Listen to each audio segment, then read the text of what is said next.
Fellowshippers, welcome to the Fellowship Hall with the twins and Ralph. I am Ralph, aka Big Ham, aka Nose. I'm here with my fellows, twin number 1, Keith, twin number 2, Ken.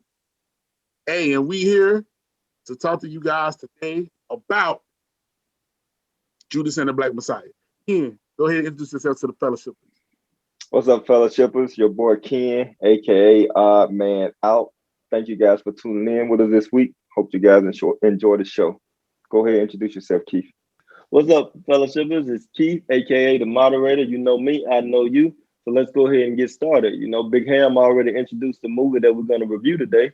So let's go ahead and jump into it. Now, this is one of those movies that kind of get you emotional, you know, but it also can teach you things. So you know, while you may be a little upset at certain times, you also can kind of see behind the scenes, or at least, you know, from somebody's interpretation behind the scenes, and see what actually went on, you know, maybe change your perspective or enlighten your perspective or whatever. So I think we're going to let Big Ham kick it off since he was so passionate about calling out the movie. Let's go ahead and let you start with your reaction, Big Ham. Hey, man, as an admirer of the Black Panthers, man, I love the movie. I mean, I just love, you know, learning. Even as an admirer of Black Panthers, there's some things that I didn't know about that I learned, and I'll share that later on in the segment. But it was really good to get to see Fred's story, and you just think about how powerful he was, man, at the age of 21.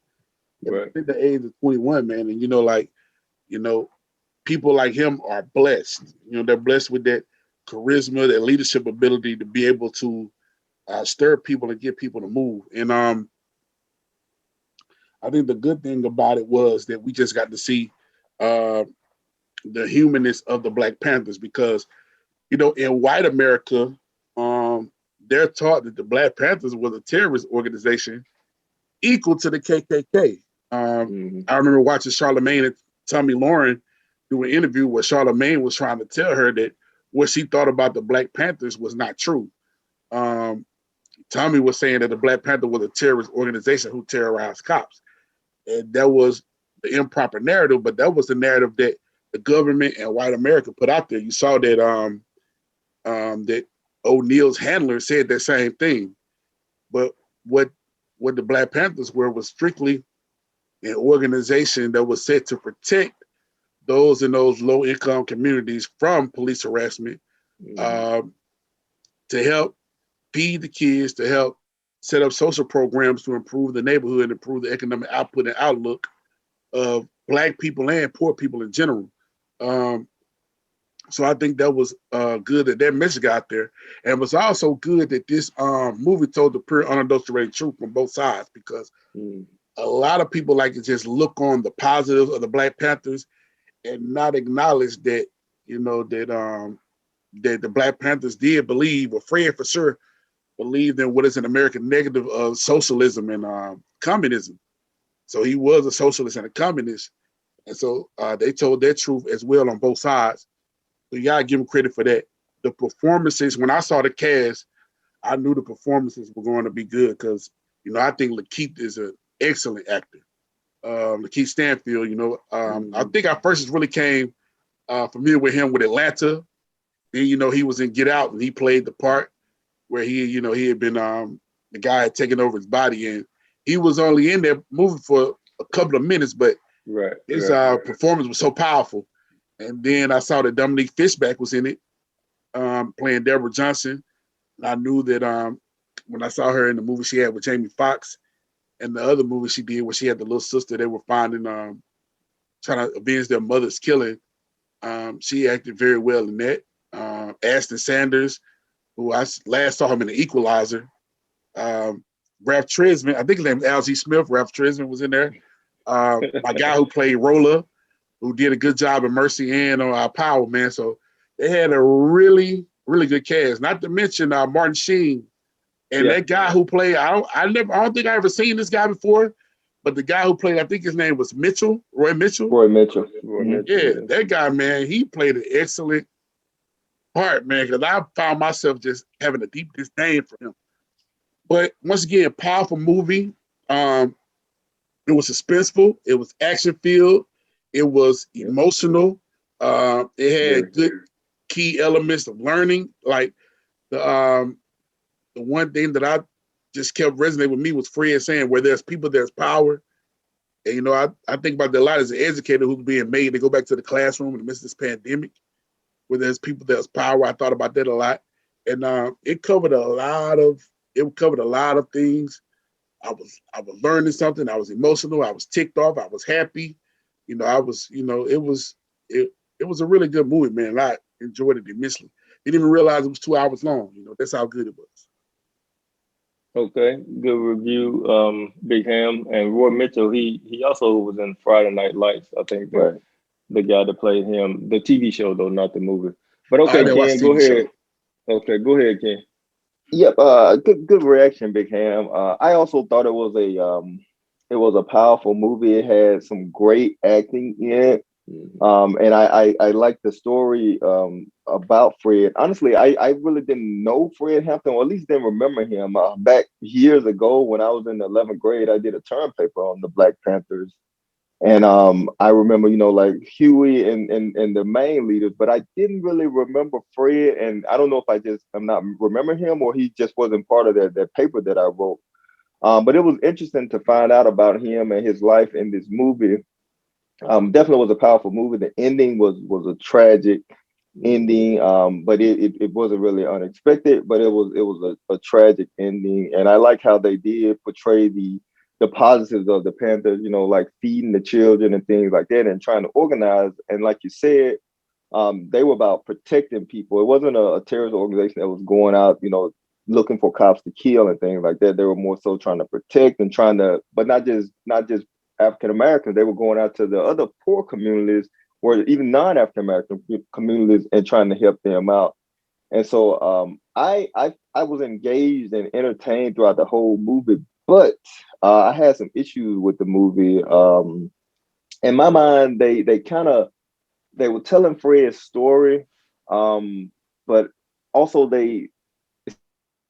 seems like they kind of injected scenes that to me didn't fit. It wasn't a cohesive movie in my opinion. Like they started out talking about Fred and how he met Deborah and things like that, but then they kind of skipped forward in time without really letting us know. Like the guy they call him, I think, Comrade Larry, where he was walking and he saw the cops shaking down the people in the bakery or store or whatever it was. He immediately busted in and pulled out his gun and started shooting at him. He gets killed, or he eventually gets killed. Jimmy. I'm sorry, that was Jimmy. And then like at the headquarters, when Judy just put the shotgun out the window at the cops for no reason, and then they start shooting it up. And then when Jake goes out and tries to is mad because they killed Jimmy, and he goes to the guy's place and his assault rifle falls out. Guy calls the cops. They show him run off. And then next thing you know, they're showing him having a shootout with the cops where he's killing the cops and stuff. And to me, they were like jumping around so much and kind of forcing these scenes in. Now, obviously, it's a 2-hour movie, so you can't do everything chronologically and show me a full picture from start to finish. But to me, those scenes didn't really make a lot of sense to me. They kind of seemed like they were almost injected. And in my mind, especially with Judy putting the shotgun out the window when the cops were outside, the cops weren't shooting or anything at them. They were just stationed outside because they were mad about the cops getting shot. It was kind of antagonizing the situation. And that detracted from the movie for me. And it detracted because I guess it wasn't clean, in my opinion. It didn't show us why. It was like they're angry. I'm sure they're angry because their buddy has been shot, and I can't remember at that point had he already been killed, or they found out he had been killed. No, they hadn't found out he had been killed yet. So I don't understand why it culminated to that. And to me, that took away from the movie. There were times when Fred was talking, and I don't know, I couldn't understand what he was saying. Sometimes I couldn't understand some of the words he was saying. But I'm not taking away from the movie. I do think the cast did really well. The acting was really great, and the 2 hours flew by for me also.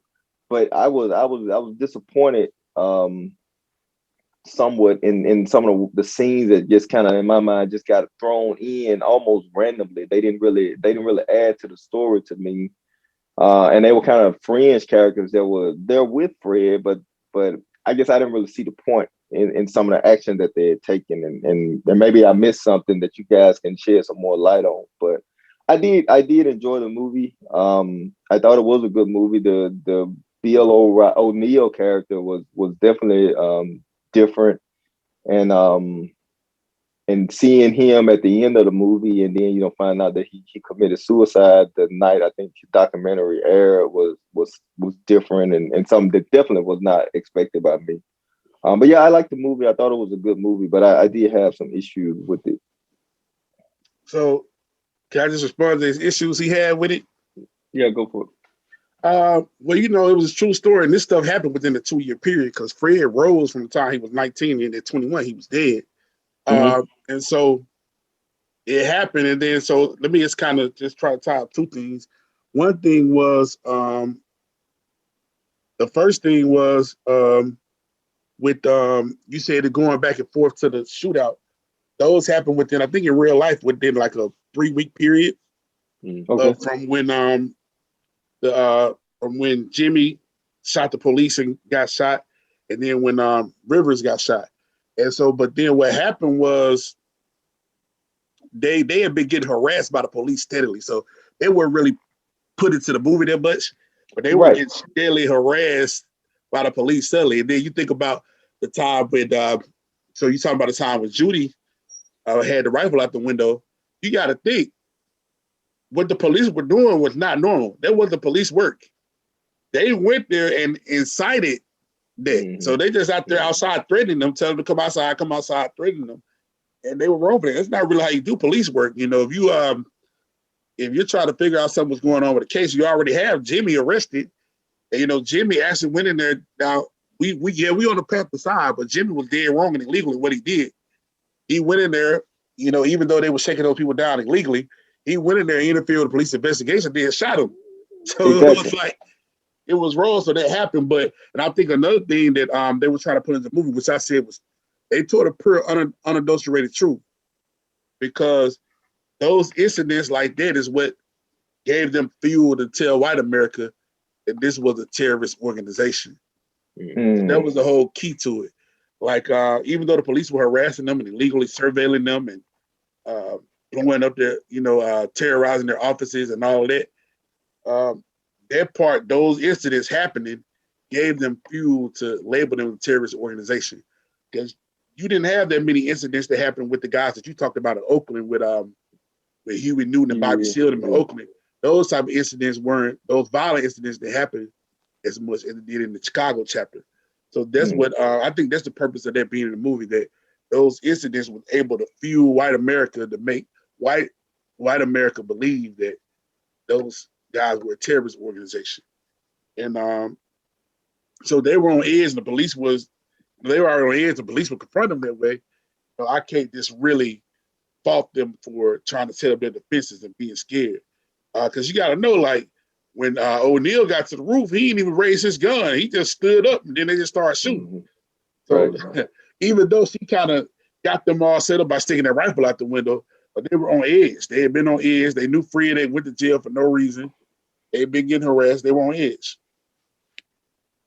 Yep, I hear you. And I get all that, Rav. I guess my point was not from a historical standpoint, but from a movie standpoint, is it just kind of, they peppered it in with no real lead into it, and that kind of was what turned me off a little bit from it. But I definitely understand the point from the historical value of it. It was just from a movie standpoint, it was like inject, but it didn't flow, in my opinion.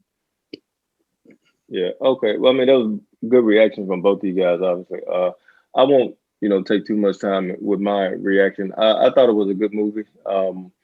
It was definitely well acted. And learning a little bit more about Fred and the type of person he was at least portrayed in the movie, it was very interesting.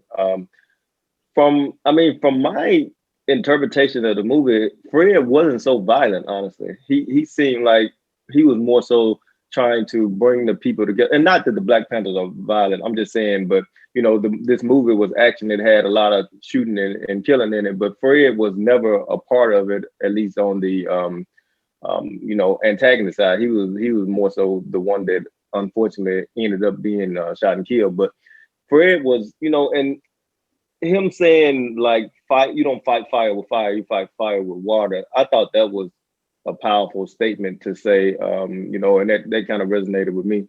But it was a good movie. One thing that I really wasn't so into or happy about as far as the movie was that I feel like that it was kind of more so the perspective through Bill's eyes. So, to me, it was like Bill was almost the main character to me in this movie. And I know it's about Fred and Bill, I guess, but to me, it was like this was Bill's story and Fred was a major part of it. And so was Mitchell. But it was like to Bill, it was more so Bill's story to me.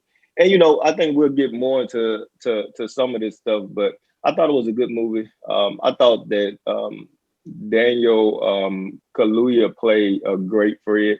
I do agree with Kendrick. It was times where I couldn't really understand what he was saying at some point, and I don't know if that was the accent that he was acting with or what. But it didn't take away from the movie. But there were times where I didn't get what he was saying. I definitely thought Bill was the main person, but I was totally against him almost from start to finish, I mean, it's reality, so it is what it is, it's history or whatever. But anyway, good reactions, guys. Hopefully the fellowshippers have some insight or thoughts on what we said or want to add their own opinion. So please do so in the comments, and we'll try to read and comment back as we can. So again. Okay, guys, as you know, in the Fellowship Hall, we like to have a few segments where we ask a few questions. Sometimes it's lighthearted, sometimes it's serious, but this is a more serious movie, so this is going to be a little bit of a serious type question. And it's actually more as a educational almost type question because this movie is based on history, and it seemed to be, a real account of what happened. So for this segment, we're going to ask, what did you learn from this movie? And we're going to let the moral compass kick it off. Thanks, Keith. So honestly, I kind of alluded to it in my reaction is I learned about Fred Hampton, as in the Black part and his role in the Black Panther Party. And so the movie, I know Raph has kind of told us a lot about it and given us a great history lesson on it. But I learned about Fred and his role. The thing that kind of hurts me is that it didn't tell us a lot about Fred's life and how he rose to fame in the party. I mean, obviously it showed him giving speeches at to university kids and whatnot, and going to these different other organizations trying to get them involved. But it didn't tell us how he became a Panther and how his rise was. And that's probably would have been more education. I guess selfishly, I'll say that would have been a little bit more educational for me. But yeah, that's what I learned. I learned about Fred Hampton and I learned about Bill O'Neal. But I mean, if I had to pick one thing I learned about, it was about Fred being a Panther and about what Fred was doing in the Chicago area and like I alluded to, the good that they were trying to do. Obviously, it was about trying to protect people, and they did have disdain for the police. I mean, I guess we can't gloss over that. But it was the disdain was there because they felt the oppression that was coming from the police in America. So I learned about Fred, and I do think that was something good that I will value. And like I said, I had some history with them, at least studying them back in high school, and I enjoy reading and learning about them then, and now just learning about Fred is something that gave me a desire to go and look into it some more. So yeah, I learned about Fred and his life and unfortunately his tragic death, at the betrayal of somebody that they had in the organization. Okay. What about you, Big Ham? It was two things that I learned. One thing that I learned, I kind of knew about Fred Hampton a little bit, and then I kind of learned through this movie that was on Netflix called The Seven Tribes of Chicago, that the Black Panthers kind of organized with some liberal white organizations in the anti-Vietnam organization demonstration. They ended up causing some problems, but I did not know that Fred went and met with a kind of conservative white group. You know, he went and met with the Patriots, and they got the rebel flag sitting up in their meeting spot.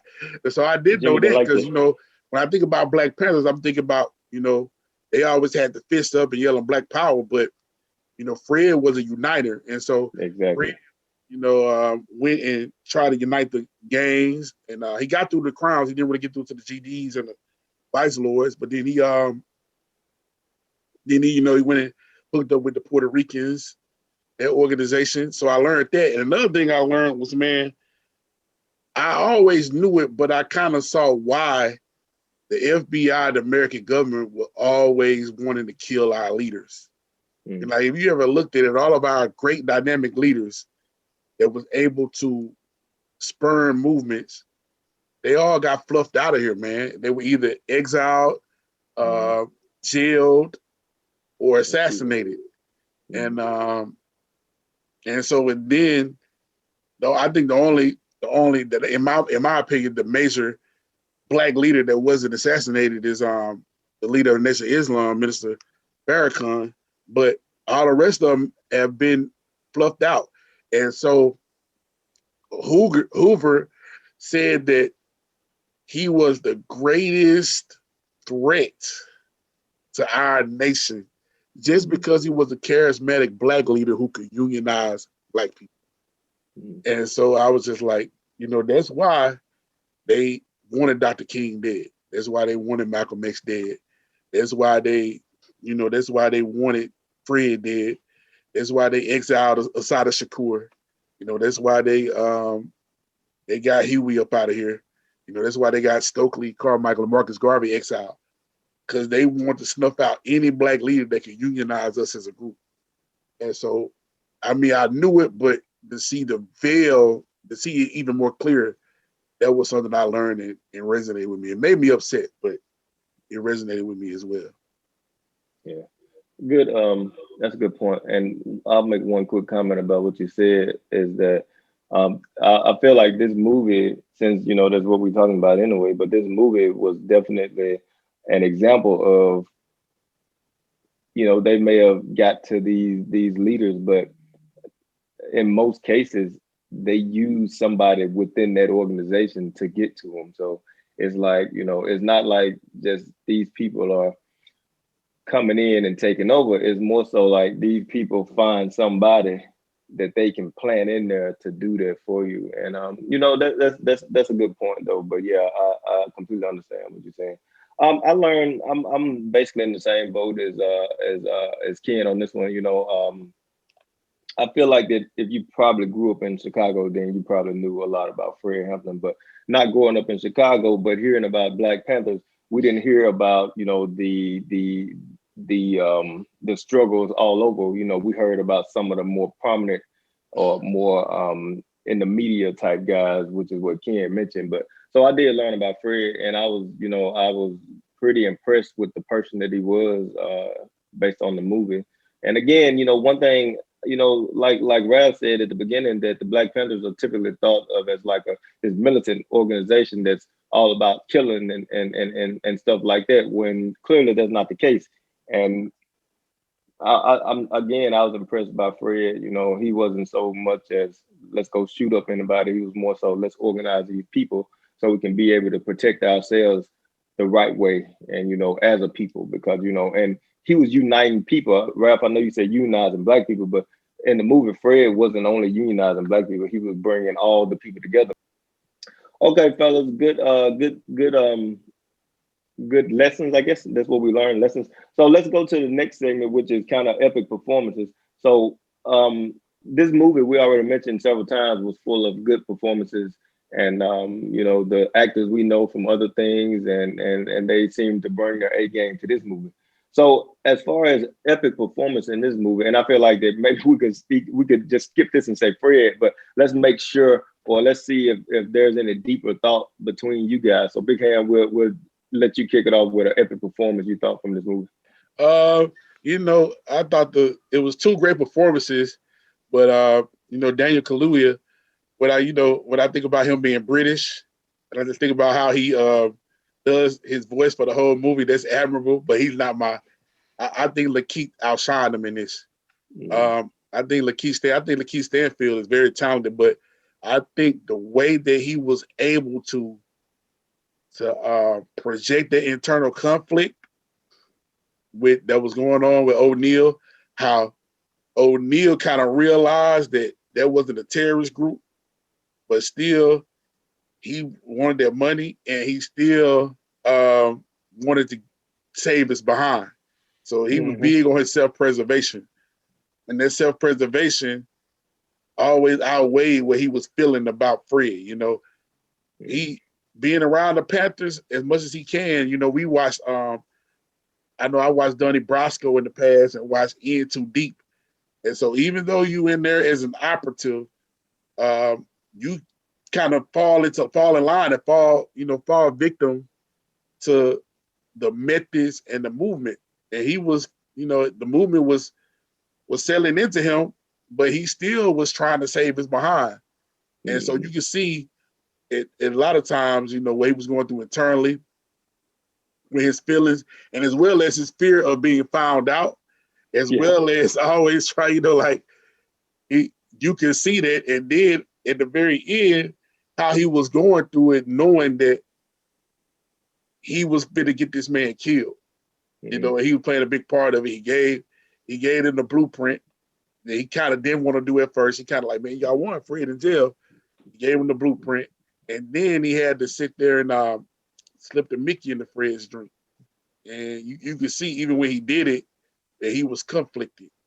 Yeah. But then, I just thought Keith just projected those feelings very well. He projected those feelings very well. He's a guy who you can see gets totally into his character.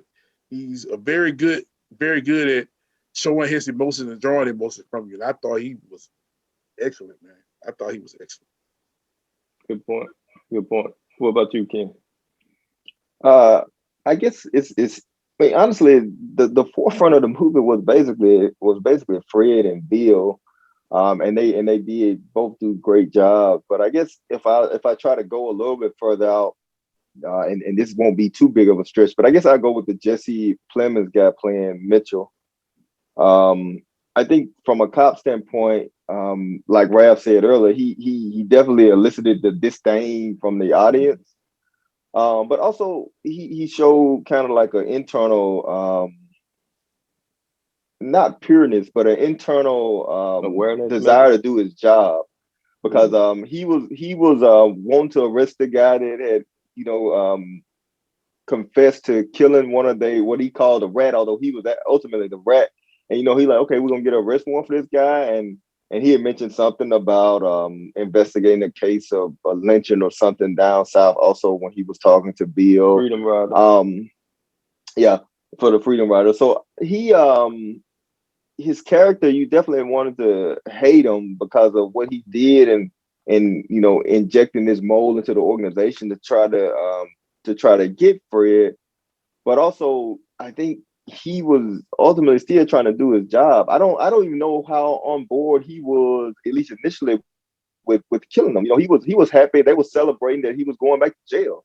And then the head was like, he basically wanted them dead and stuff like that. So I think he was, at least the character was trying to do his job, but he fell into the whole doing whatever the powers that he wanted him to do. And I think when we were talking about the little things, we had the question about, if it was a cover up, would you be a part of it? We were like, I don't think I could join in, but if it was going to be for me, if they want to do it, I'm okay with it. So, it's like, and it's crazy, but I guess, it's also sobering to see that that's how it works in the real world, where even if you want to be a quote unquote good cop or good agent or something like that, when somebody tells you need to do something that is definitely unethical and definitely and probably likely illegal, that these guys will fall in line. I'm not saying everybody will, but at least we know in the case of Mitchell, he fell in line. So I guess his character definitely did a good job of conveying those ranges of emotions and those internal struggles, because he was trying to do the right thing and he thought he was attacking somebody that was a threat, but he wasn't necessarily ready to just kill him, at least not immediately, but ultimately, you know, he got the blueprints to his house and things like that. And I'm assuming he didn't want to sit the guy to the bar to give Bill the concoction to put into his drink. So I don't know. I guess I don't want to go too far off on a tangent, but that scene to me didn't make a lot of sense. Everything had been through Mitchell, so why would he all of a sudden send some other guy to give him that? So, but anyway, I'm going off on my pointing out another flaws that I have. But yeah, I'm going to go with the guy playing Mitchell. I think he did a good job of conveying, trying to be a good cop or, you know, good FBI agent and internal struggles with doing some things unethically. Yeah. I would agree with both of you guys' picks. And I guess, you know, just to keep it interesting, so I won't pick either one of you guys pick, but I will pick the most obvious, which would be Fred, played by Daniel Kaluuya. You know, again, not knowing Fred, you know, it may seem hard for me to say, oh, you know, how you say he was a powerful performance, but I think not knowing Fred, but then watching this performance, I feel like, okay, I think I got a good understanding of how Fred might have been in real life. And that's what makes that performance powerful to me. I thought, you know, I like this guy playing Fred, you know, and Get Out. That was a good movie. And, you know, you kind of saw this guy as, you know, this person that was like bamboozled into this situation. And now he's playing this totally different character that's the one that seemingly has the power. And then, you know, in the end, he ends up losing everything. But the performance that he played was incredible to me. I thought that, you know, the quotes and the power that he drew when he was on stage. I think one of the scenes that I remember is when he was kind of like walking up the stairs to get a speech at the university, and you know, the people started cheering when they saw him coming up the stairs. And I was like, you know, this movie is basically just getting started.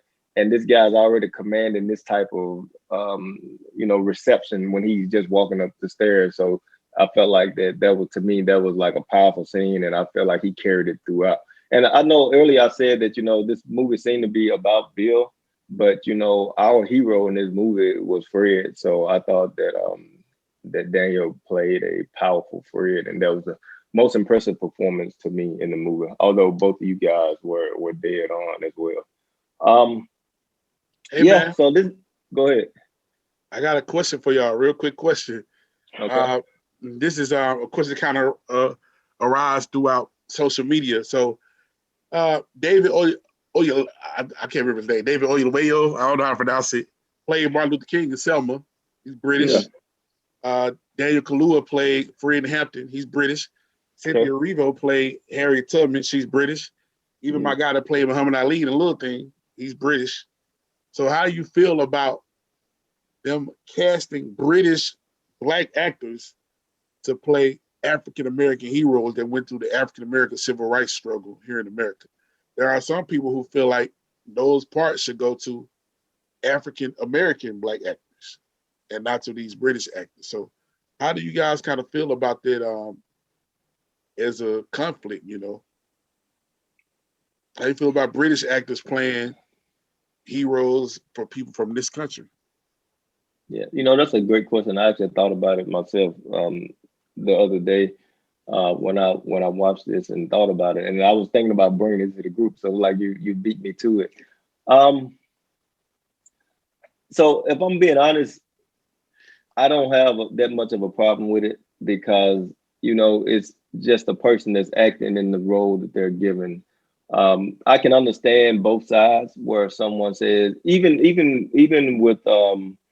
with people saying, you know, this person was an African American, so they should be portrayed by an African American from the U.S. or something like that. I get it. I get the point. I mean, I get their perspective, I guess. But at the same time, you know, if I want a movie to be powerful and this person acts the best or portrays that character the best on screen, then I find it hard for me to be upset with it. So me personally, I'm okay with it. I understand the comment. You know, it's I mean, I can't even take anything away from it. It's kind of valid. But as far as me being a movie goer or a movie watcher, if this person on screen can give a powerful performance, that is a credit to the person that they're playing, especially these real people. Give a powerful performance that's a credit to the person they're playing. I'm okay with it. What do you think, Ken? Yeah, I mean, it's not a big surprise. I'm going to end up echoing basically what you said. I definitely understand the question, and it's a fair question. It is. But I gotta assume that these people audition for these roles, and you hope that the person casting gave it to the person that did it the most justice, and not just pick somebody versus one way or other. And I assume we would hope that they wouldn't just pick an African American from an American to do it just because of the context, and especially if someone else did at least gave more emotion into it and things like that. So I guess my response is that I definitely understand that question, and there's nothing wrong with asking that question. But my desire, or not desire, but my hope is that the person that was cast because they did the best job, and you hope that's how it goes forward. What about you, Ralph? Yeah, one person I want to add is also Carmen Ejogo. I think she's played Coretta Scott King in multiple movies. At first I was thinking like you guys thought, whoever, they just, I know that Daniel Kaluuya was actually given that role. He didn't audition for it, but some other people auditioned for it. But so when it was one, okay. When it was two, okay, I see, this who the best. But after a while, it's like you giving these roles to British actors often. And we have some talented American actors who can do those. Even that cast, you had a lot of talented American actors within that cast. So at first, if it was one, two, okay. But now when you got like 5 or 6 different instances where you're overlooking American actors and actresses and going overseas and choosing these overseas actors, it seemed like it kind of becoming a problem. Not a problem yet, but it's kind of becoming a problem. So I can understand, there are Black actors and actresses, African American actors and actresses who are kind of feeling the way about these people getting these roles. And so I think if they're feeling the way, it may be something there. Because there's also, the belief that the British actors and actresses in general are better trained. So they feel like there's a lot of reason why they're getting these roles as well. But I know Charlamagne asked Daniel Kaluuya this question yesterday, and Daniel, his answer to it was he just listens to his American counterparts. He said he doesn't want to, he's all about unity. He doesn't want to add to any of their feelings of discrimination. So he said when you hear these complaints, he listens and he tries to take it in and just kind of see how it feels. But he didn't say this, but of course, he ain't gonna pass up no check.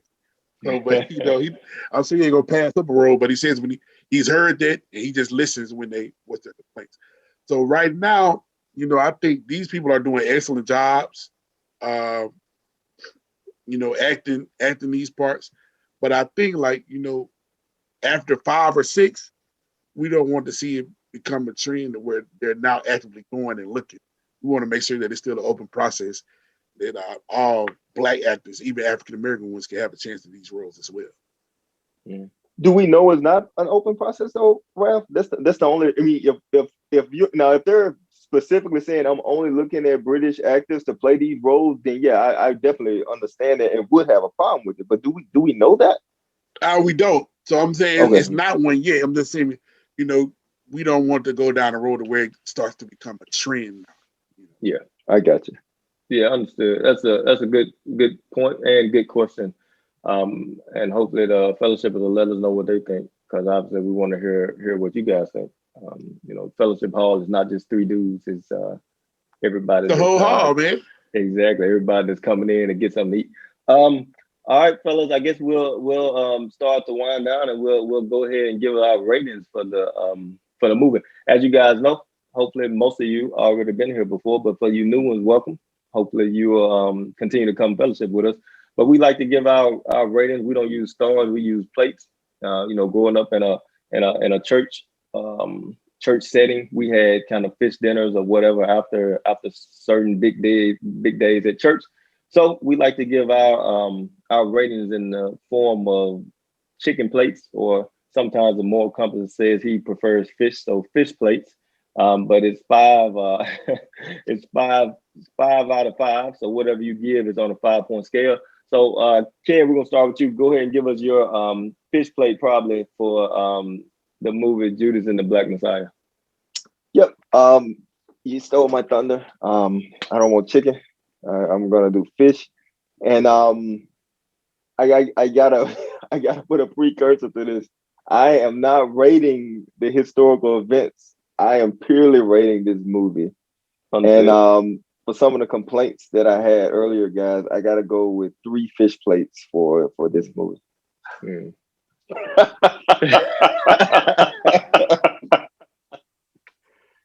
3 fish plates. And let me add one more caveat is that thinking about the little things, and I gave the little things 3.5, and perhaps I was too liberal back then. I think I'm honing it in now, and I got to go with 3 fish plates for this movie.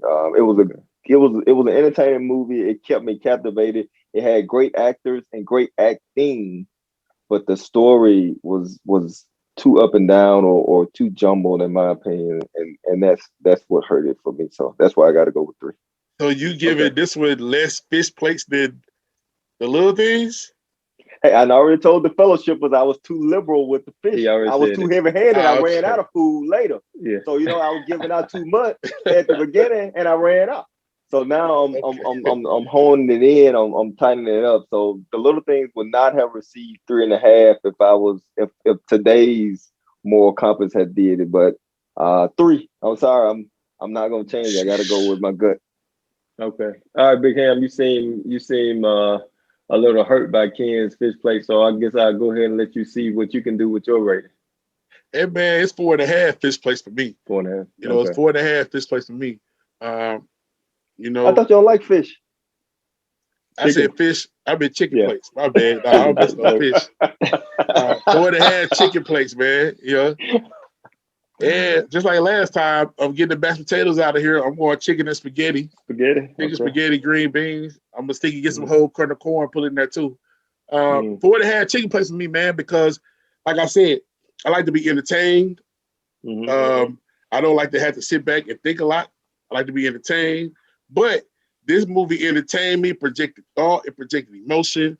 I was happy, I was sad, I was mad, I was upset, I had moments of suspense. Moments my heart was beating fast. It covered a wide range. Not only that, the performances were like, I think Lakeith and Daniel Kaluuya both should get Oscar noms for this. Lakeith especially for Best Supporting Actor. So I just thought it was a great movie. I was entertained throughout. I was bought in, hook, line, and sinker. I mean, I thoroughly enjoyed this movie. And 4.5 chicken plates for me, fam. All right. Well, nothing wrong with it. I completely understand both of you guys' ratings. Actually, I'm gonna stick with something that Big Ham mentioned about him being happy, sad, upset, and whatever. I was never really happy watching this movie, and I don't mean happy in my life. I was just never happy with the stuff that was going on in the movie. I felt like I was more either sad or upset, and at times I was both. And I think that affected my rating. So I'm going to give this movie 3.5 chicken plates. It was a good movie. The story was good, but at the same time, I was sad and upset for most of the movie. And wondering how could this be? Even though I know how it could be, I'm still saying, how could it be? And that's on all sides. How could Bill do this? Why would the government do this? Like, how can Fred not see Bill? Or it's just a lot of questioning that was going on in my head from the movie. It was a good movie, like Ralph said. It was thought provoking. It was emotional. It was a roller coaster that for me never really went to the top of the mountain. It just went halfway and then down, halfway and down. And that's not saying anything against the movie. That's just my emotion. I never was happy watching this movie at all. I was either upset or sad or both. So 3.5 chicken plates for me. It was a good movie. If I don't know if you would watch this review without watching the movie, but if you decide to, you know what? Hey, Ain't nothing wrong with that. And thank you for joining us to watch before watching the movie. But Spoiler alert. I say, go ahead and watch the movie and let us know what you think. You know, it was a good movie. The production value was really good. So I feel like that these type of movies are good. You know, it's educational and it's entertaining. So that's it for me. Thank you for joining the Fellowship Hall. You know, this wasn't one of those movies that was so rah rah sis boom bah, whatever they say. This was a emotional movie. You know, it touched a lot of thoughts and emotions, just not happiness for me. Okay, Big Ham, go ahead and send us off. Ladies and gentlemen, fellowships, we thank y'all for joining us today of our review of Judas and the Black Messiah. We hope you guys enjoyed this review. We hope you guys come back to the Fellowship Hall in the future. I'm telling you, man, I'm excited. Next week, not this coming week, but the week after, Snowfall is here. We're going to be doing every episode. You better believe it. So make sure you come back into the Fellowship Hall for that. Once again, thank y'all for checking in with us today. Fellowship Hall with Twins and Ralph. We hope to see you in the future. Give us your comments, like, subscribe to this page. We get a lot of views, but we need more subscribers. So go ahead and subscribe every week. All right. So hey, shameless plug. Hey, thanks for watching the Fellowship Hall with the Twins and Ralph. We see y'all later. Be blessed. Be blessed, fellowship.